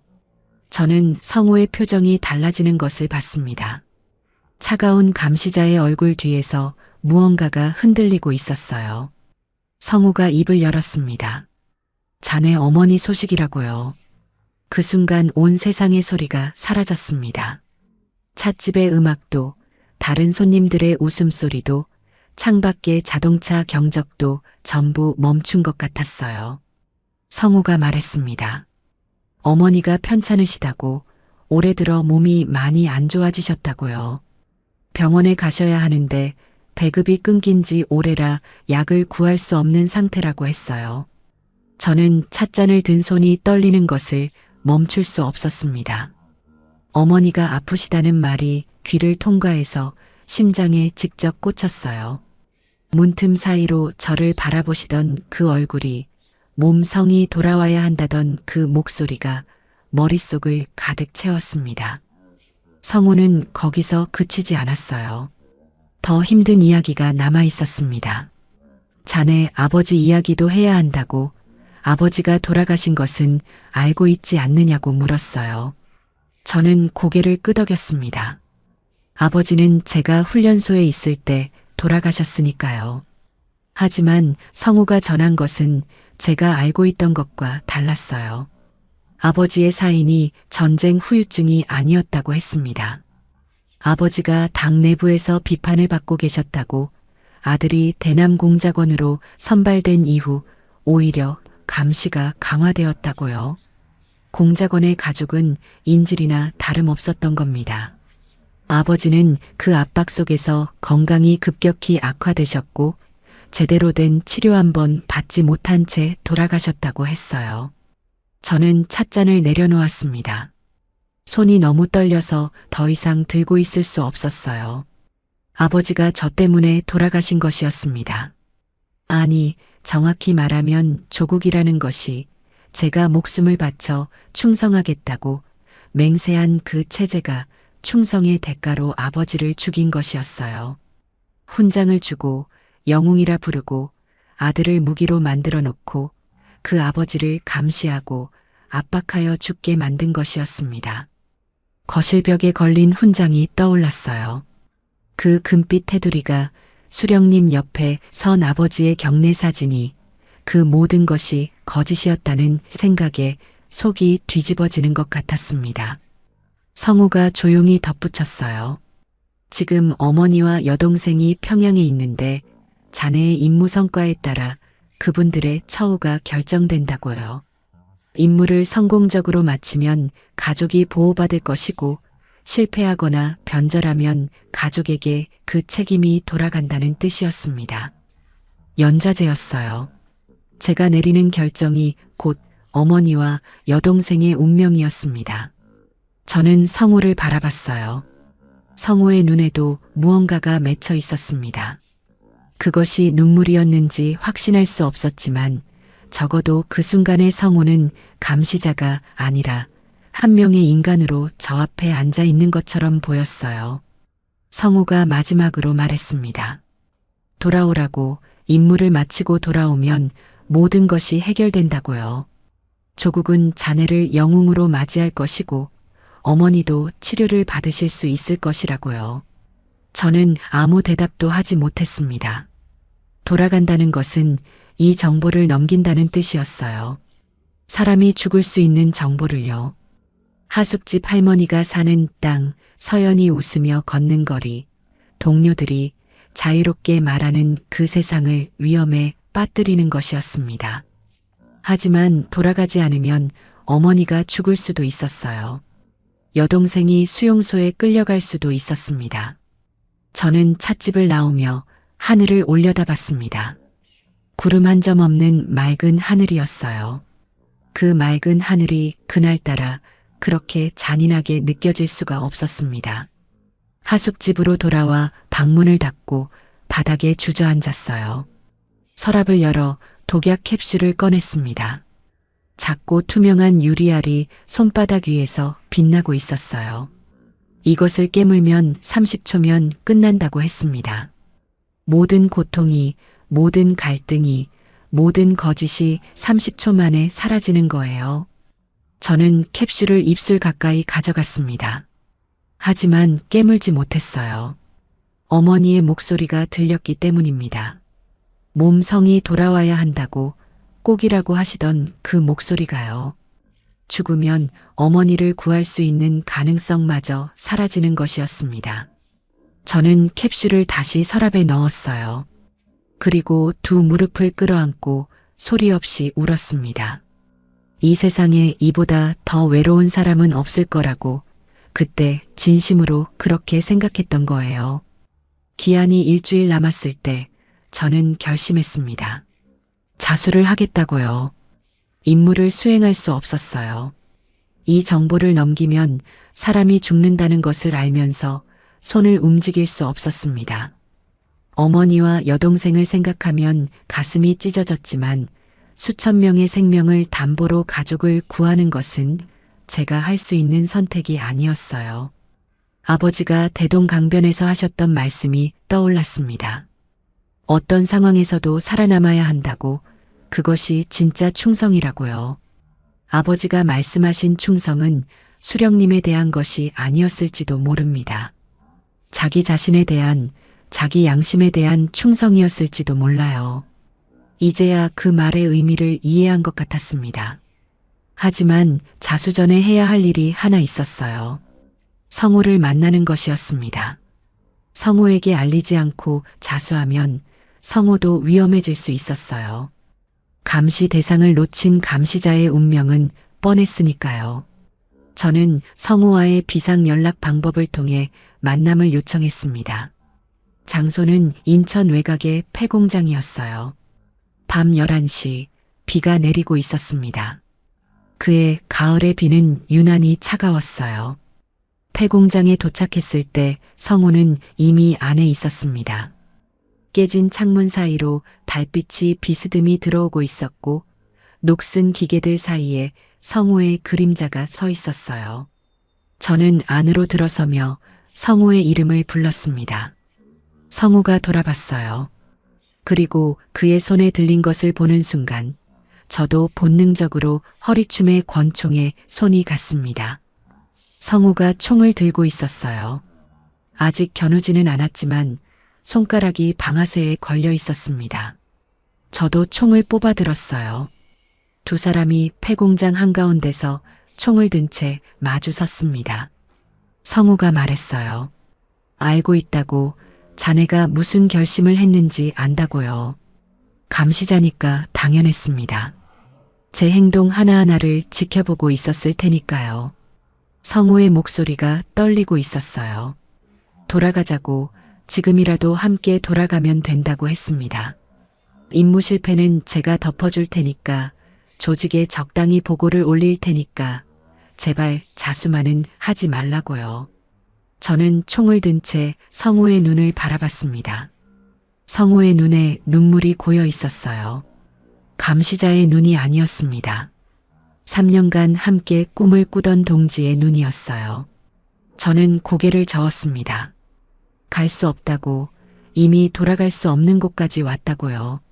성호의 표정이 일그러졌어요. 총을 든 손이 부들부들 떨리고 있었습니다. 조직의 명령이라면 저를 쏴야 했어요. 변절자를 제거하는 것이 감시자의 최종 임무였으니까요. 하지만 성호는 방아쇠를 당기지 못했습니다. 저도 마찬가지였어요. 3년간 밤마다 나란히 누워 이야기를 나눈 사람을, 어머니에게 좋은 집을 사드리고 싶다고 말하던 그 사람을 어떻게 쏠 수 있겠습니까? 우리 둘은 총을 겨눈 채 서로를 바라보며 울고 있었습니다. 폐공장에 깨진 천장으로 빗물이 떨어지고 녹슨 기계 사이로 바람이 울부짖었어요. 성우가 총을 내렸습니다. 천천히, 마치 온 힘을 다해 팔을 움직이는 것처럼 느리게요. 그리고 한 발짝 뒤로 물러섰어요. 저는 성우를 바라보며 총을 내렸습니다. 성우가 입을 열었어요. 목소리가 갈라져 있었습니다. 30분을 줄 테니 사라지라고, 30분 뒤에 조직에 보고를 올리겠다고요. 그 30분이 성우가 저에게 줄 수 있는 마지막 우정이었습니다. 저는 고맙다는 말을 하려 했지만 목구멍이 막혀 소리가 나오지 않았어요. 성우가 등을 돌리며 마지막 말을 남겼습니다. 평양에서 자네 침대 옆에 누워 나눈 이야기들은 전부 진심이었다고, 그것만은 믿어달라고요. 저는 성우의 등을 바라보며 울음을 삼켰습니다. 성우의 어깨가 미세하게 떨리고 있었어요. 그도 울고 있었던 겁니다. 성우가 폐공장의 어둠 속으로 걸어 들어갔습니다. 발소리가 점점 멀어지다가 빗소리에 묻혀 사라졌어요. 저는 그 자리에 한참 동안 서 있었습니다. 이것이 성우를 보는 마지막이 될 거라는 것을 알고 있었어요. 성우가 조직에 보고를 올리면 성우 자신도 무사하지 못할 수 있었습니다. 감시 대상을 놓아준 감시자에게 조직이 관대할 리 없었으니까요. 폐공장을 나서며 시계를 봤습니다. 30분이 시작되고 있었어요. 저는 뛰기 시작했습니다. 비에 젖은 도로 위를 미끄러지듯 달렸어요. 이 30분 안에 제 인생의 모든 것이 결정되는 것이었습니다. 뛰면서 생각했어요. 성우 미안하다고, 그리고 고맙다고요. 자네가 준 30분으로 나는 자유를 향해 달려가겠다고, 하지만 그 자유의 값을 평생 갚으며 살겠다고요. 빗줄기가 얼굴을 때렸지만 멈추지 않았습니다. 다리가 풀려도 멈추지 않았어요. 서울의 밤거리를 관통하며 저는 한 곳을 향해 달리고 있었습니다. 중앙정보부, 지금은 국가안전기획부라 불리는 그곳을요. 국가안전기획부 정문에 도착했을 때 성우가 준 30분 중 25분이 지나 있었습니다. 비에 젖은 양복에서 물이 뚝뚝 떨어지고 있었고 숨이 터질 것 같았어요. 정문에는 무장한 경비병들이 서 있었습니다. 저는 두 손을 머리 위로 올렸어요. 경비병들이 즉시 총을 겨눴습니다. 저는 떨리는 목소리로 말했어요. 저는 북한에서 온 대남공작원이며 자수하러 왔다고요. 경비병들의 표정이 변했습니다. 한 명이 무전을 치고 나머지가 저를 에워쌌어요. 저는 움직이지 않았습니다. 두 손을 높이 든 채 빗속에 서서 그들이 다가오는 것을 기다렸어요. 총구가 제 가슴을 겨누고 있었지만 이상하게도 두렵지 않았습니다. 오히려 오랫동안 짊어지고 있던 무거운 짐을 내려놓는 것 같은 기분이었어요. 건물 안으로 끌려 들어간 뒤 모든 것이 빠르게 진행되었습니다. 소지품 검사에서 위조 신분증, 암호 해독 도구, 비밀통신 장비 부품, 그리고 독약 캡슐이 발견되었어요. 캡슐을 압수하는 요원의 손을 보면서 생각했습니다. 조국이 준 마지막 선물을 끝내 사용하지 않았다고요. 그것이 배신인지 용기인지 저도 알 수 없었습니다. 저는 콘크리트 벽으로 둘러싸인 지하 조사실로 끌려갔어요. 형광등 불빛이 눈을 찔렀고 쇠의자가 차가웠습니다. 맞은편에 3명의 조사관이 앉았어요. 그리고 길고 긴 신문이 시작되었습니다. 처음에는 저를 믿지 않았어요. 자수한 간첩이라는 것 자체가 드문 일이었으니까요. 혹시 이중 간첩이 아니냐고, 나만의 정보기관에 침투하기 위한 공작이 아니냐고 반복해서 추궁했습니다. 저는 같은 말을 수십 번 되풀이했어요. 진심으로 자수한 것이라고, 더 이상 조국의 명령을 수행할 수 없었다고요. 조사관들은 제 말 한마디 한마디를 기록하고 교차 검증하고 다시 처음부터 물었습니다. 밤새 잠을 재우지 않는 날도 있었고 하루에 물 한 잔만 주는 날도 있었어요. 그것이 그들의 방식이었습니다. 저를 극한까지 몰아서 진실이 나오는지 확인하려는 것이었죠. 신문은 수주간 이어졌습니다. 저는 알고 있는 모든 것을 말했어요. 훈련소의 위치와 구조, 훈련 과정의 세부 내용, 침투 경로와 방법, 나만 내 연락망과 비밀 통신 주파수, 가리고 저 외에 난파된 다른 공작원들에 대해 아는 것까지요. 하나하나 털어놓을 때마다 가슴 한편이 무너져 내리는 것 같았습니다. 이 정보가 넘어가면 성우도 위험해질 수 있었어요. 훈련소의 동기들도 교관들도 영향을 받을 수 있었습니다. 저는 사람을 살리기 위해 자수했지만 동시에 다른 사람들을 위험에 빠뜨리고 있는 것이었어요. 어떤 선택도 깨끗할 수 없었습니다. 모든 선택에는 피가 묻어 있었어요. 조사가 어느 정도 마무리된 뒤 저는 안전가옥으로 옮겨졌습니다. 외부와 완전히 차단된 작은 아파트였어요. 창문에는 철창이 달려 있었고 문 앞에는 24시간 감시요원이 배치되어 있었습니다. 자유를 택했지만 자유롭지 않은 상태였어요. 하루 종일 할 일이 없었습니다. 책 몇 권이 주어졌지만 글자가 눈에 들어오지 않았어요. 밤마다 어머니 꿈을 꿨습니다. 어머니가 저를 부르시는데 제가 달려가도 닿지 않는 꿈이었어요. 깨어나면 베개가 젖어 있었습니다. 자수한 뒤로 가장 힘들었던 것은 기다림이었습니다. 제 처우가 어떻게 결정될지, 신분이 어떻게 정리될지, 그리고 무엇보다 북에 남은 가족에게 어떤 일이 벌어지고 있는지를 모른다는 것이었어요. 조사관에게 가족이 걱정된다고 말한 적이 있었습니다. 조사관은 잠깐 침묵하다가 우리가 할 수 있는 일은 없다고 대답했어요. 그 한마디가 저를 짓눌렀습니다. 저도 알고 있었어요. 제가 자수한 순간 북에 남은 가족의 운명은 이미 결정된 것이나 다름없었다는 것을요. 연좌제가 그들을 집어삼킬 것이었습니다. 저는 안전가옥의 철창 너머로 하늘을 바라보며 되뇌었어요. 어머니, 용서해 주세요. 아들이 용서받을 수 없는 일을 저질렀습니다. 라고요. 몇 달이 지나 최종 결정이 내려왔습니다. 저는 전향자로 분류되어 새로운 신분을 부여받게 되었어요. 이정수라는 이름은 유지되었습니다. 이미 그 이름으로 수년을 살았으니 새로운 신분을 만드는 것보다 기존 신분을 공고히 하는 것이 안전하다는 판단이었죠.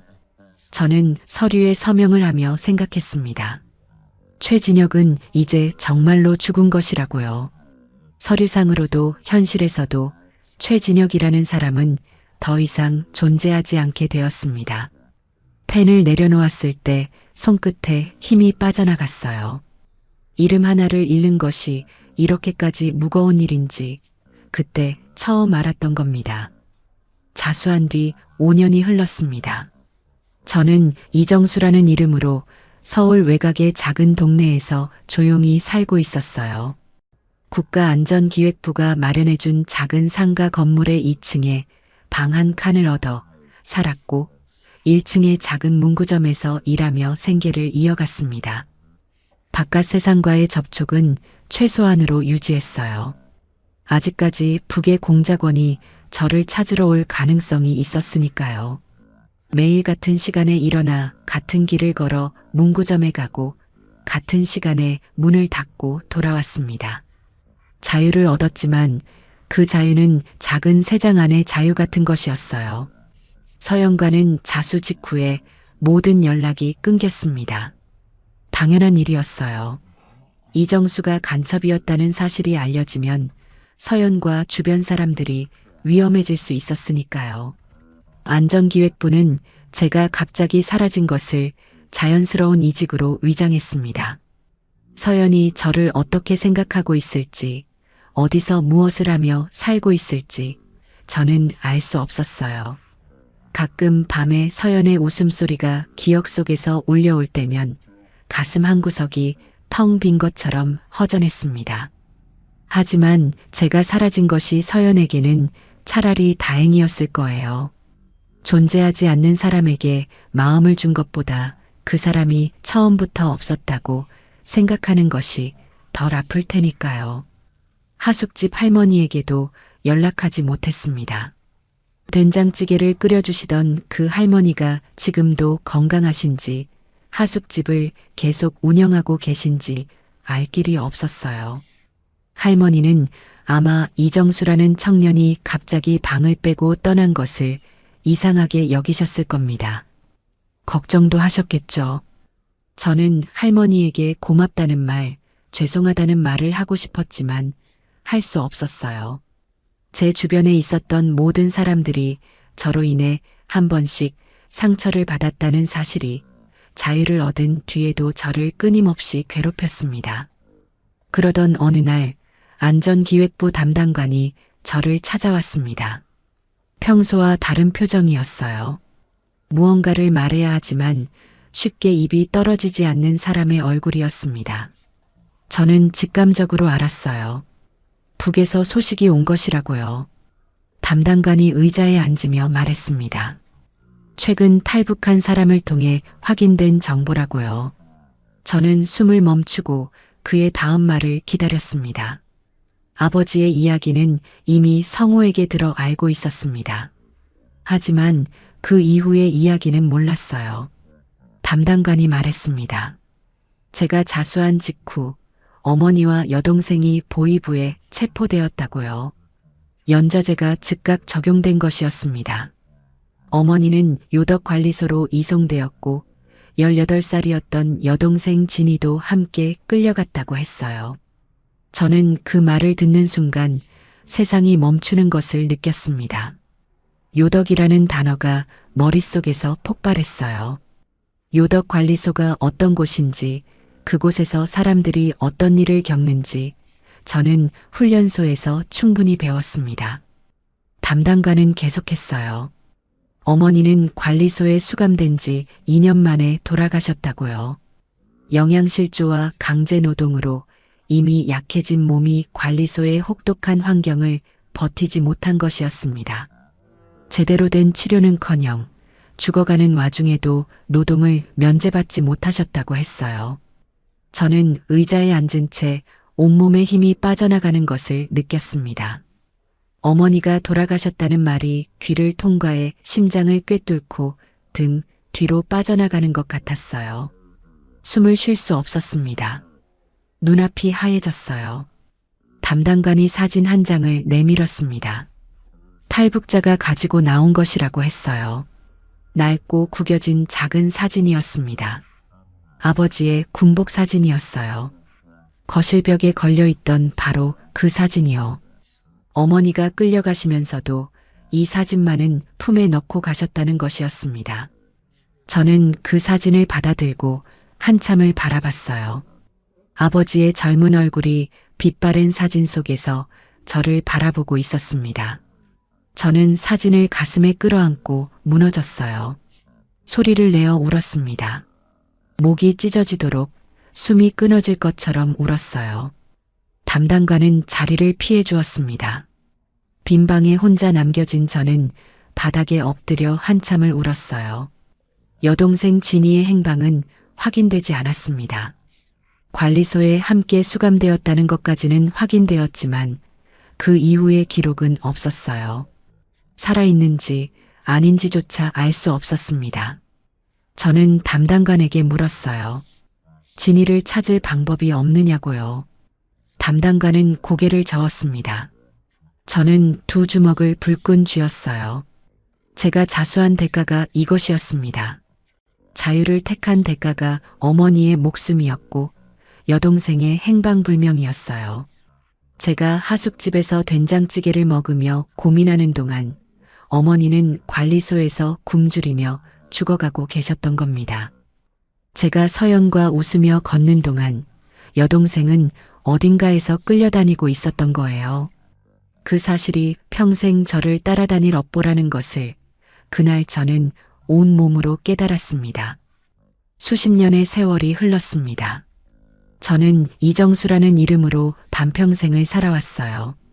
머리카락은 허옇게 새었고 얼굴에는 깊은 주름이 패였습니다.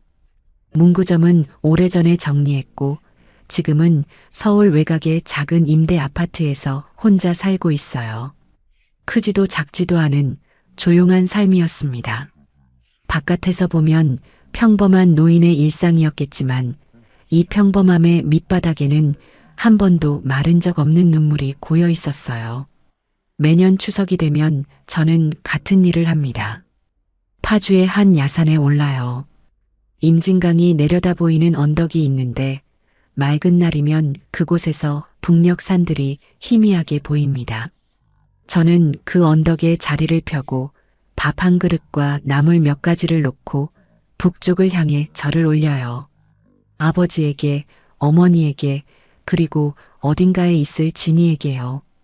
절을 하면서 매번 같은 말을 되뇌입니다. 용서해달라고, 불효자를 용서해달라고요. 대답은 돌아오지 않습니다. 바람만 불어올 뿐이에요. 북녘에서 불어오는 바람이 혹시 어머니의 손결은 아닐까, 그런 어리석은 생각을 하며 눈을 감곤 했어요. 서연의 소식은 끝내 알지 못했습니다. 수십 년이 지났으니 지금쯤 어딘가에서 좋은 사람을 만나 가정을 이루고 행복하게 살고 있기를, 그것만을 바랐어요. 서연이 저를 기억하고 있는지 아니면 이미 잊었는지 알 수 없었습니다. 다만 서연이 행복한 삶을 살고 있다면 그것이 제가 자수함으로써 지킨 수많은 일상 중 하나일 거라고 스스로를 위로했어요. 하숙집 할머니는 아마 이미 이 세상 분이 아니실 거예요.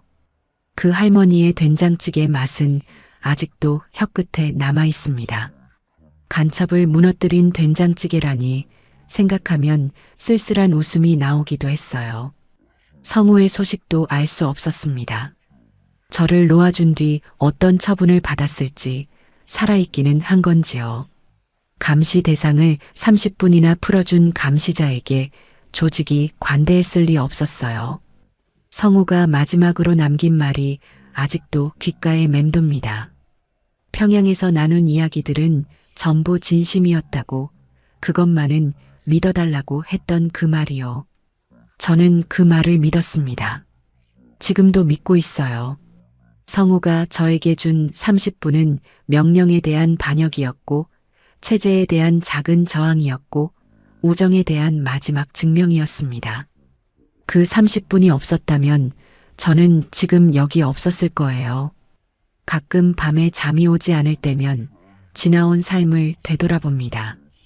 14살 붉은 넥타이를 메고 수령님의 아이라는 자부심으로 가득 차 있던 소년. 20살 총을 잡으면 표적 정중앙을 뚫던 청년. 21살 이름을 버리고 그림자가 되는 법을 배우던 훈련병. 26 적의 땅에 발을 디디고 완벽한 무기가 되겠다고 맹세하던 공작원. 그 공작원을 무너뜨린 것은 총도 고문도 정보기관도 아니었어요. 된장찌개 한 그릇이었고, 서점에 가득한 책이었고, 실향민의 딸이 들려준 아버지의 이야기였습니다. 사람이 사람을 바꾸는 것이었어요. 체제가 아무리 완벽한 무기를 만들어도 사람의 따뜻함 앞에서는 녹아내릴 수밖에 없었던 겁니다.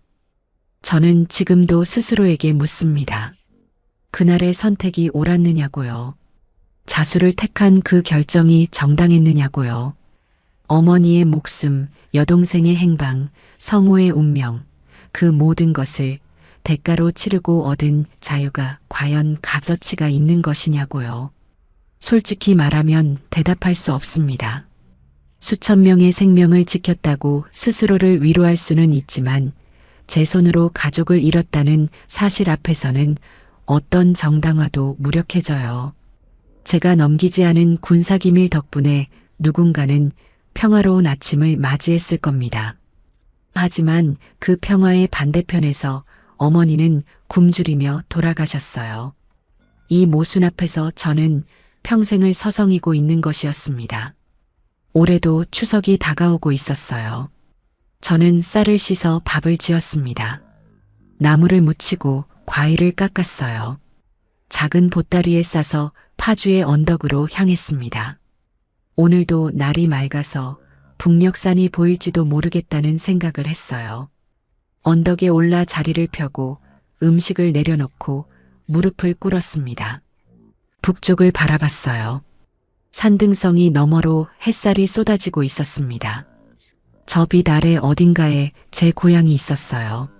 아버지가 훈장을 받던 평양이, 어머니가 옥수수죽을 끓여주시던 부엌이, 성우와 나란히 누워 꿈을 나누던 훈련소가 있었습니다.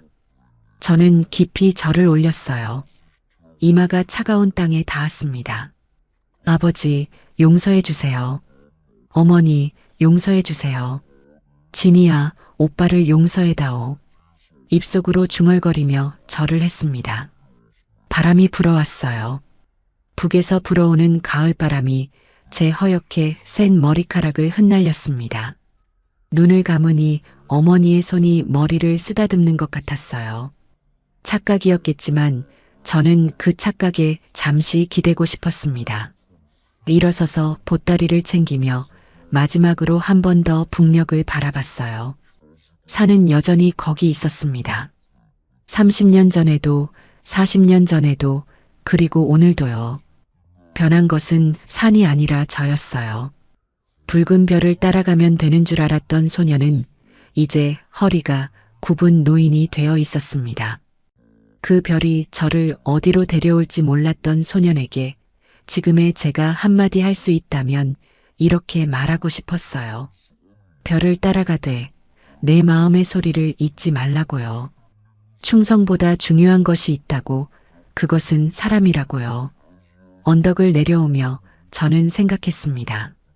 내년 추석에도 이 언덕에 오겠다고, 다리가 부러져도 기어서라도 오겠다고요.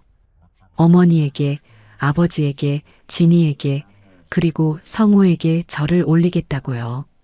이것이 제가 할 수 있는 유일한 속죄이니까요. 그것이 그날의 선택에 대한 답이 될 수는 없겠지만 적어도 잊지 않겠다는 약속은 될 수 있을 테니까요. 저는 천천히 걸었습니다. 가을 햇살이 등을 비추고 낙엽이 발밑에서 바스락거렸어요. 이정수라는 이름으로 살아온 반평생이 무겁지만 오늘도 저는 걷고 있었습니다. 내일도 걸을 겁니다. 어머니가 말씀하셨으니까요. 몸성이 돌아와야 한다고, 꼭이라고요. 그 약속만큼은 지키며 살겠다고 오늘도 한 발짝을 내딛었던 겁니다.